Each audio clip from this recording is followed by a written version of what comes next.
రాజ్యాంగం పట్ల నిజమైన విశ్వాసం విధేయత చూపుతానని, భారతదేశ సార్వభౌమాధికారాన్ని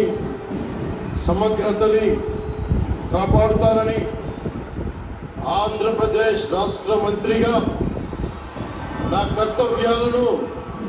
శ్రద్ధతో అంతఃకరణ శుద్ధితో నిర్వహిస్తానని, భయం గాని పక్షపాతం గాని రాగద్వేషాలు గాని లేకుండా రాజ్యాంగాన్ని శాసనాలని అనుసరించి ప్రజలందరికీ న్యాయం చేకూరుస్తానని దైవ సాక్షిగా ప్రమాణం చేస్తున్నాను. నేను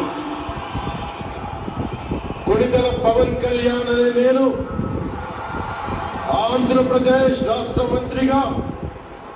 నా పరిశీలనకు వచ్చిన లేదా నాకు తెలియవచ్చిన ఏ విషయాన్ని నా కర్తవ్యాలను సక్రమంగా నిర్వహించేందుకు అవసరమైన మేరకు తప్ప ప్రత్యక్షంగా గాని పరోక్షంగా గాని ఏ వ్యక్తికి లేదా వ్యక్తులకి తెలియపరచనని లేదా వెల్లడించనని దైవ సాక్షిగా ప్రమాణం చేస్తున్నాను.